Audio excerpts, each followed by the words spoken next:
The president met with the president of Israel yesterday in the Oval Office. This moment got a bit of attention, and it's not the only one that is kind of like this that we sometimes see, and I just want to play it for you. Sure.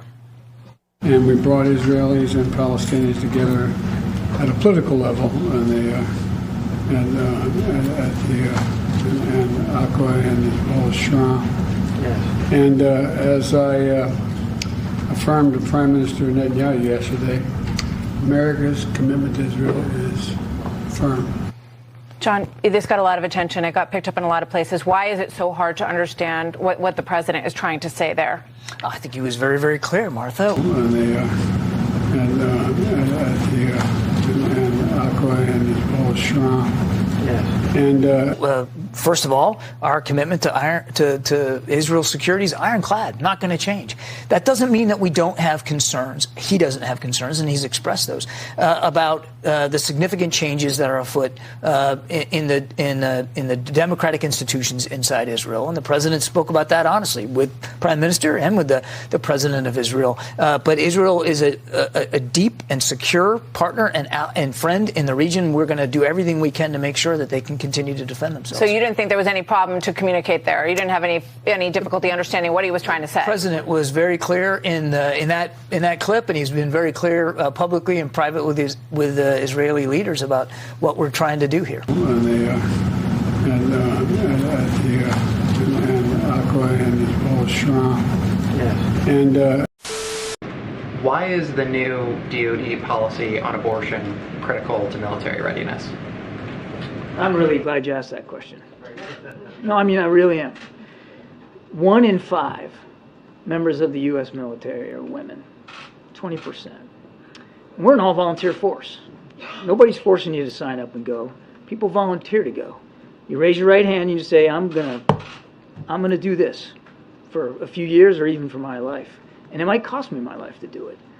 And when you sign up and you make that contract, you have every right to expect that the organization, in this case the military, is going to take care of you, and they're going to take care of your families, and they're going to make sure that you can serve with dignity and respect, no matter who you are, or who you love, or how you worship or don't.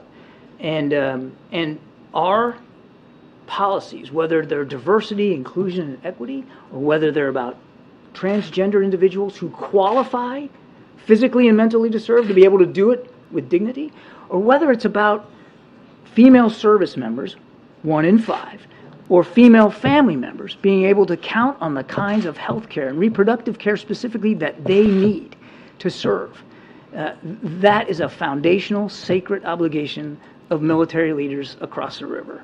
I've seen it myself, and it matters because it says we're invested in you because you are being willing to invest in us. You're investing your life, your family's livelihood with us. We owe you that back in return. I had a chance a couple of weeks ago to meet with some military spouses here at the White House. Some were active duty members, some were spouses, all were women.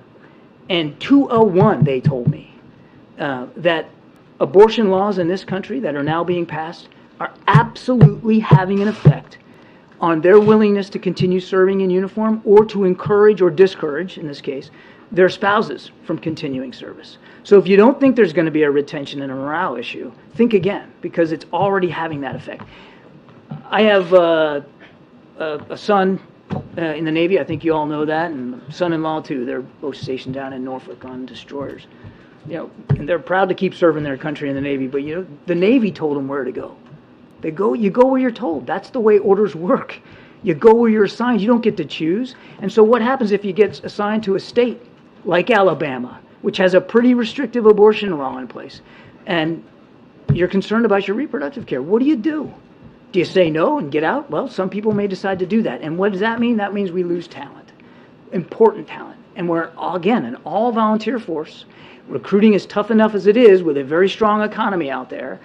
We want to keep the people that we get, and we want to make sure that they can continue to serve. So it can have an extremely significant impact on our recruiting and our retention.